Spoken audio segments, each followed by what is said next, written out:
Hello जय हिंद दोस्तों। तो कैसे हैं आप सब?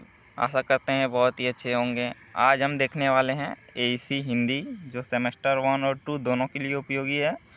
तो यानी पहला यूनिट का 50 MCQ दे दिया है। अब आज करेंगे यूनिट 2 यानी इकाई 2, जिसमें कारक पढ़ेंगे, संधि पढ़ेंगे, समास पढ़ेंगे, मुहावरे पढ़ेंगे, पर्यायवाची शब्द पढ़ेंगे, अनेक शब्दों के बदले एक शब्द। यही आप लोग का सिलेबस है यूनिट 2 में SKMU का। चलिए आगे बढ़ते हैं। और आप लोग एक कमेंट करना है कि आप लोग का जब लास्ट में एग्ज़ाम हुआ था ना, तो आप लोग का सिलेबस आ गया था रांची यूनिवर्सिटी से। तो क्या चाहते हैं आप लोग कि रांची यूनिवर्सिटी का सिलेबस कराया जाए या इसी से कवर अब की बार हो जाएगा? तो आप लोग जो बोलिएगा वही करेंगे। तो आप लोग को कमेंट करना है। और एक बात पूछना था, क्या आप लोग कोई जब एग्ज़ाम होगा तो पेपर भेज सकते हैं? भेज सकते हैं तो आप लोग कमेंट कीजिएगा नीचे, भैया हम भेज देंगे या हम भेज देंगे। तो आप लोग एक बार कमेंट कर दीजिएगा तो मैं आपको अपना नंबर दे दूंगा। तो चलिए पहला यूनिट 2 देख सकते हैं। 50 VBI क्वेश्चन। कर्ता कारक में कौन सा विभक्त चिन्ह लगाए थे? आप लोग जब कारक पढ़े होंगे तो कारक में सब का चिन्ह होता है, जैसे कि कर्ता ने कर्म को करण से, इस प्रकार सभी का चिन्ह होता है। जैसे कर्ता का ने होता है, तो कर्ता का क्या चिन्ह होता है? कर्ता कारक का चिन्ह होता है ने। तो दूसरा होगा कर्म कारक का चिन्ह है, तो कर्म कारक का क्या चिन्ह है? C नंबर हो जाएगा को। आगे बढ़ते हैं। 3 नंबर क्वेश्चन है, करण कारक का चिन्ह है। करण कारक का क्या चिन्ह है? A नंबर हो जाएगा से, करण से। तो इस प्रकार एक ट्रिक होता है, बाद में मैं बता दूंगा लास्ट में। क्वेश्चन नंबर 4 है, संप्रदान। संप्रदान कारक का चिन्ह है, तो संप्रदान कारक का क्या चिन्ह है? तो इसका आंसर क्या हो जाएगा? B नंबर को। संप्रदान को, अप्रदान से, अपदान से। A नंबर का 5 नंबर का क्या हो जाएगा? अपदान का कारक चिन्ह क्या होता है? तो इसका आंसर हो जाएगा से। तो 6 नंबर क्वेश्चन है, संबंध कारक का चिन्ह है, तो संबंध कारक का चिन्ह क्या है? C नंबर हो जाएगा का, की, के। ये सब चिन्ह याद रखना है। 1-2 क्वेश्चन फिक्स है, यहीं से पूछा जाएगा कारक चिन्ह। अधिकरण कारक का चिन्ह है, अधिकरण कारक का चिन्ह क्या है? A नंबर हो जाएगा पर में। 8 नंबर क्वेश्चन है, संबोधन कारक का उदाहरण है, तो संबोधन कारक में क्या यूज होता है? वही कौन सा चिन्ह है और वह चिन्ह के साथ आप लगा सकते हैं। तो इसका आंसर क्या हो जाएगा? हे मित्र। तो संबोधन को जो लास्ट में एक्सक्लेमेटरी, आप लोग इंग्लिश पढ़ेंगे इसको एक्सक्लेमेटरी जब सेंटेंस यूज करते हैं, जैसे कि। चलिए आगे बढ़ते हैं, आप लोग को बताएंगे। राम प्लस आलय का सही संधि रूप है, तो राम प्लस आलय का सही संधि रूप क्या है? रामालय। यहाँ हो जाएगा A number answer. Question number 10 है, विद्या जोड़ अर्थी का संधि रूप है, तो विद्या जोड़ अर्थी क्या होगा? विद्यार्थी। तो कौन सा? A नंबर हो जाएगा। आगे बढ़ते हैं क्वेश्चन नंबर 11 की ओर। लोक प्लस उपकार का संधि है, तो लोक प्लस उपकार का क्या संधि होगा? A नंबर हो जाएगा लोकोपकार। क्वेश्चन नंबर 12 है, ये सब क्वेश्चन फंस जाएगा, क्योंकि देखिए फंस जाइए आप लोग भी, क्योंकि सब ऑप्शन एक ही जैसा रहता है। तो इसका आंसर क्या हो जाएगा? सज्जन। A number. क्वेश्चन नंबर 13 है, स्वर संधि के कितने भेद होते हैं? तो कितने भेद होते हैं? 2 भेद। 2 भेद कौन कौन होते हैं? एक होते हैं स्वर संधि और दूसरा होता है व्यंजन संधि।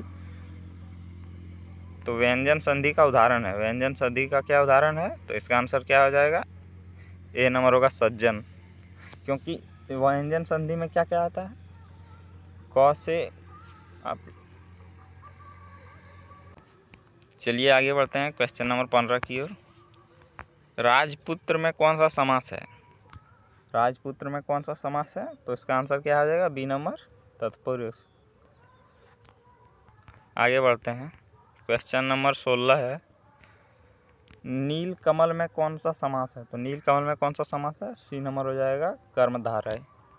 और आप लोग को एक साइन बताते हैं, अगर किसी भी समास में ये डैश देख सकते हैं आप, इस प्रकार का अगर डैश बना हो, जैसा कि यहाँ देख सकते हैं माता पिता के बीच में क्या बना है? एक डैश। तो ई डैश ई साइन आ गया कहीं भी, तो वो कौन सा समास होगा? हमेशा द्वंद्व समास होगा। तो माता पिता कौन सा समास है? तो द्वंद्व समास हो जाएगा। चलिए आगे बढ़ते हैं, क्वेश्चन नंबर 18 है, चतुर्भुज में समास है, चतुर्भुज में कौन सा समास है? तो बी नंबर हो जाएगा बहुब्रीहि। क्वेश्चन नंबर 19 है, यथाशक्ति में समास है, तो यथाशक्ति में कौन सा समास है? ए नंबर हो जाएगा अवयवी भाव समास। आगे बढ़ते हैं। क्वेश्चन नंबर 20 है, देव आलय का विग्रह है, तो देव आलय का विग्रह क्या होगा? ए नंबर हो जाएगा देव का आलय। क्वेश्चन नंबर 21 है, आँख दिखाना, आँख दिखाना का अर्थ क्या है? बी नंबर हो जाएगा डराना। देखते होंगे आप लोग, मम्मी लोग जब कुछ गलत काम करते हैं तो कैसे, जब वहाँ कोई विशेष पर्सन हो यानी विशेष व्यक्ति होगा तभी आप लोग को आँख दिखा देता, तो थोड़ा क्या होता है, डर जाते हैं हम लोग। नाक कटना का ये सब क्या है? मुहावरे हैं। नाक कटाना का अर्थ क्या होता है? नाक कटाना का अर्थ क्या होता है? अपमान होना। 23 नंबर क्वेश्चन है, दांत खट्टे करने का अर्थ क्या होता है? तो सी नंबर हो जाएगा हराना। हाथ पांव फूलना का अर्थ क्या हो जाएगा? हाथ पांव फूलना का अर्थ हो जाएगा, तो इसका आंसर हो जाएगा डर जाना। क्या हो जाएगा? डर जाना। क्वेश्चन नंबर 25 है, चार चांद लगाना का अर्थ क्या है? तो चार चांद लगाना का अर्थ हो जाएगा शोभा बढ़ाना। क्वेश्चन नंबर 26 है, सूर्य का पर्यायवाची शब्द है, तो सूर्य का पर्यायवाची शब्द क्या हो जाएगा? बी नंबर हो जाएगा दिनकर। चलिए आगे बढ़ते हैं क्वेश्चन नंबर 27 की ओर। पृथ्वी का पर्यायवाची शब्द क्या होगा? पृथ्वी का पर्यायवाची शब्द धरा हो जाएगा, धरा। क्या हो जाएगा? धरा। ए नंबर। क्वेश्चन नंबर 28 है, जल का पर्यायवाची क्या होगा? तो जल का क्या होता है? नीर। जल तो बहुत पर्यायवाची शब्द होता है जल का। आकाश, आकाश का पर्यायवाची शब्द क्या हो जाएगा? तो ए नंबर। आकाश को आसमान कह सकते हैं, गगन कह सकते हैं। क्वेश्चन नंबर 30 है, अग्नि का पर्यायवाची होता है, तो अग्नि का पर्यायवाची क्या होता है? आग, अनल, ज्वाला, पावक, ये सब होता है पर्यायवाची शब्द। जो कभी नहीं, यहाँ से हो गया अनेक शब्दों के बदले एक शब्द शुरू, जो कभी नहीं मरता तो उसे क्या कहते हैं? अमर। क्वेश्चन नंबर 32 है, इसी प्रकार क्वेश्चन आएंगे। आप लोग देखिएगा, प्रीवियस ईयर का क्वेश्चन आप लोग के पास तो नहीं होगा क्योंकि प्रीवियस ईयर सब्जेक्टिव पूछा जाता था, लेकिन आप लोग जब देखिएगा सेमेस्टर 3, सेमेस्टर 2, इस सब में जो आया बहुत ईजी क्वेश्चन आते हैं, इसलिए ईजी करा रहे हैं। जो सब कुछ जानता हो तो उसे क्या कहते हैं? सर्वज्ञ। सर्वज्ञ। क्वेश्चन नंबर 23 है, जो दिखाई न दे तो उसे क्या कहेंगे? अदृश्य। ये सब क्या है? अनेक शब्दों के बदले एक शब्द है। जो दूसरों का भला करे तो उसको क्या कहेंगे? ए नंबर हो जाएगा परोपकारी। आगे बढ़ते हैं। आप ये सब क्वेश्चन के लिए फिक्स है, आप लोग का एग्ज़ाम यहीं से जो भी क्वेश्चन आएंगे फंसेंगे। क्वेश्चन नंबर 35 है, जो पढ़ा लिखा ना हो तो उसको क्या कहते हैं? सी नंबर निरक्षर। क्वेश्चन नंबर 36 है, जो सत्य बोलता हो तो उसको क्या कहेंगे? सत्यावादी। क्वेश्चन नंबर 37 है, जो सब जगह हो तो उसे क्या कहते हैं? ए नंबर सर्वव्यापी। आप लोग इंग्लिश पढ़ेंगे तो इस सब का तो होता है वन हु, और क्या हो जाएगा?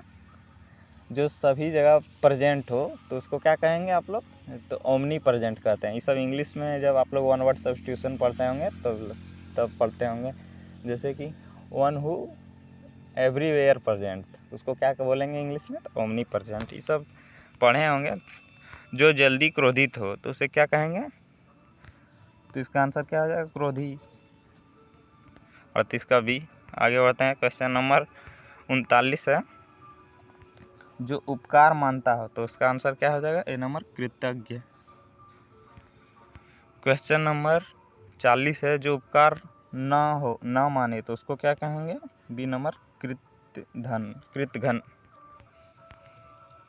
क्वेश्चन नंबर 41 है, राजा और रानी में समास है, तो राजा और रानी में कौन सा समास है? सी नंबर हो जाएगा द्वंद्व। क्वेश्चन नंबर 42 है, नीलकंठ में समास है, तो नीलकंठ में किस प्रकार का समास है? बी नंबर हो जाएगा बहुब्रीहि।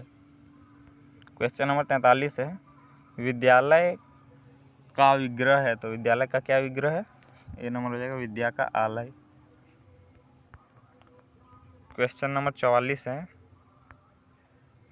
राम ने खाना खाया में कौन सा कारक है? तो आप लोग देख सकते हैं यहाँ ने किस साइन यानी किसका चिन्ह होता है? तो इसका आंसर क्या हो जाएगा? बी नंबर, कर्ता ने।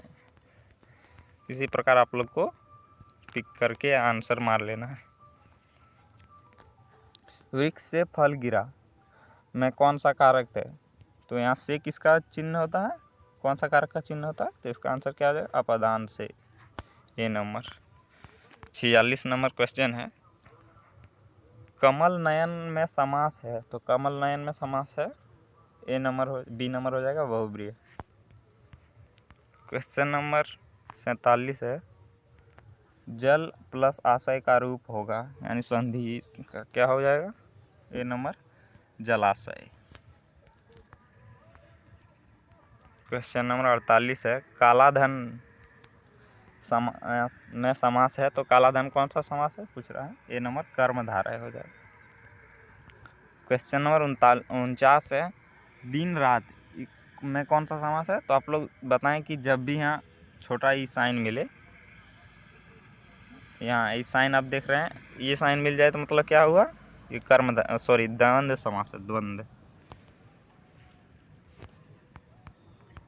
आगे बढ़ते हैं। क्वेश्चन नंबर 50 है, आखिरी क्वेश्चन है, पुस्तकालय का अर्थ है। तो पुस्तकालय का क्या अर्थ होता है? पुस्तक रखने का स्थान। आप लोग को कमेंट करके बताना कि आप लोग का लास्ट जब सेमेस्टर हुआ था ना 24-28 में, तो फर्स्ट सेमेस्टर में आप लोग का एग्ज़ाम का जो पेपर था वो रांची यूनिवर्सिटी से आ गया था। तो रांची यूनिवर्सिटी का क्वेश्चन करना चाहिए या नहीं? और आप लोग अगर कोई क्वेश्चन भेज सकते हैं तो कमेंट छोड़ दीजिएगा, आपको नंबर अपना पर्सनल नंबर भेज देंगे। ठीक है, मिलते हैं अगले वीडियो में। जय हिंद।